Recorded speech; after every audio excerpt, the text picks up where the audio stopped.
Welcome back to the channel, Coral Jacks.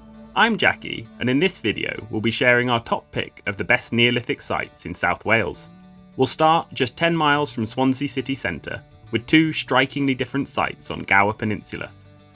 Then over to the Vale of Glamorgan for two more impressive structures, both a must-see for anyone visiting the capital, being less than 6 miles from Cardiff city centre.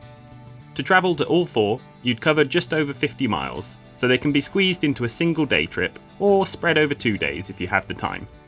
This video will provide a brief background on each site and info on walks and parking. We also have individual videos of all the locations featured and many more. So if you want to explore the history and folklore in more detail, head over to our channel and subscribe. First up, we have Parc Le Breos, home to Parc Le Breos, popularly known as the Giant's Grave. Parc Le Breos estate is a former medieval deer park located on Gower Peninsula. With stunning coasts and hills, rich in caves and tombs, the whole of Gower is an amazing place to explore, and Parc Le Breos is a nice and easy place to start. There's a large free car park, information signs, well-maintained paths, and within the park are two ancient caves as well as the impressive long cairn. The cairn, which has been partially reconstructed, was discovered by workmen digging for roadstone, and the preceding excavation in 1869 revealed the partial remains of over 40 people, as well as animal remains and Neolithic pottery. Some bones were contemporary with the monument, at around 6,000 years old, but others, radiocarbon dated, were many thousands of years older. Relics from the end of the Ice Age, it's theorised that these much older bones were moved from nearby caves which overlooked the site. The name, Giant's Grave, appears to stem from the 1869 report which notes males of gigantic proportions. But rather than being giants, further, less exciting notes explain that these big men were particularly robust, but simply when compared to the females. Starting at the car park, there's a 2.5 mile walk that takes in the Long Cairn, a lime kiln, Cathhole Cave, and Llethrid Tooth Cave. But if you do want a more adventurous route, there are plenty of public rights of way, and we'll put a link in the comments to Parc Le Breos website. While Parc Long Cairn is the star of the show, Cathhole Cave is a big name due to the discoveries that have taken place there, such as an engraving of a reindeer estimated to be around 14,000 years old, which is currently the oldest known rock art on the British Isles. Only 5 miles away, on the ancient ridgeway of Cefn Bryn, is Maen Ceti. Popularly known as Arthur's Stone, construction is thought to date back 4,500 years, but possibly even further. The huge capstone, which is supported on comparatively small uprights, appears to have been split in half, and there are two popular tales of how this happened. The first claims that in the 6th century, St. David split the stone with a sword and commanded a spring to flow, converting the pagan site and its worshippers in one powerful act. But the second, and more mundane, puts the destruction about 1,000 years later, with two accounts suggesting it was split to be used as a millstone, but abandoned when it was found to be unfit for purpose.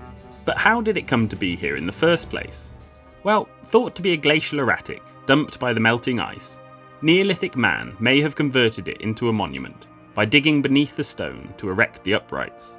But legend has it that during a walk in Carmarthenshire, King Arthur felt a pebble in his shoe, and upon finding it threw it into the air. The stone grew bigger as it flew many miles across the landscape, before eventually falling into place in Gower. Another tale implies that the stone is an entity all of its own, and could simply have placed itself there. Furthermore, Maen Ceti is said to still be an active entity that on special occasions gets up and goes to the sea to drink and bathe, before once again returning to perch of its own free will. There's a huge car park nearby, and the monument is a short level walk away on a well-maintained grassy path. A stone's throw to the east, and not to be missed, is Cefn Bryn Great Barrow, an impressive pile of stones to say the least. If you're looking for a longer walk, links in the description of a walk all the way from Parc Le Breos and another that goes from Maen Ceti car park down to Three Cliffs Bay. And now over to Vale of Glamorgan for number 3.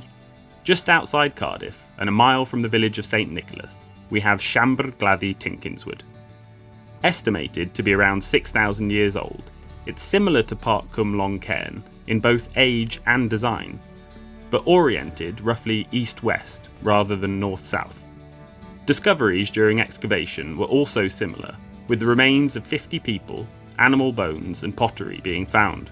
But Tinkinswood is roughly twice as large as Parc Le Breos, at 40 metres compared to 22, and its huge capstone creates a massive chambered space, with possible smaller chambers further back in the cairn, accessed from the sides of the mound. John Ward, who excavated the site in 1914, theorised that the bones of the buried people were not just kept in the tombs, but probably brought out into the light of day, and perhaps used in ceremonies. Some believe this explains why the skeletons were often incomplete, and in this sense, chambered tombs like Tinkinswood may have been the settings for rituals and performances involving the living as well as the dead. Already a popular location, with dedicated parking and a short walk through the neighbouring fields, the site gained further notoriety, especially among Doctor Who fans, after it featured in a 2021 episode where the Doctor is transformed into a weeping angel. This haunting image is somewhat in keeping with the legends of this site. Multiple authors have written that the estate on which the cromlech lies is haunted. For example, Wirt Sykes wrote, "Even more than others, these solemn rocks are surrounded with legends of enchantment. There is a remarkable cromlech near the hamlet of St Nicholas, Glamorganshire, on the estate of the family, whose house has the honour of being haunted by the ghost of an admiral." Mary Trevelyan also describes the site as being haunted by the spirits of druids. "They beat him first, then whirled him into the sky, from which he looked down and saw the moon and stars thousands of miles below him. They held him suspended by his hair in the mid-heaven until the first peep of day, and then let him drop down to Dovrin Woods, where he was found in a great oak by farm labourers." These ghost stories have led to a popular walk called the Haunted Field Walk. It offers a 3.5-mile circular walk, or a longer 7.5-mile walk, that also includes our final location, St Lythans. Less than a mile as the crow flies, nestled in the small hamlet of St Lythans, stands this imposing Neolithic structure, also estimated to have been built around 6,000 years ago, predating Stonehenge by a millennium. While Tinkinswood had been subject to an extensive excavation in the early 1900s, St Lythans had never been scientifically explored, although the chamber had been cleared out in 1875 and some record made of its contents. Bones struck flint and pottery were recorded amongst the chamber contents, and further finds of struck lithics and a polished stone axe fragment were made in the 1990s. This tall and imposing cromlech, now commonly known as St Lythans, or in Welsh Llwyn y Lyddon, was once called Maes y Felin and also Gwal y Filiast.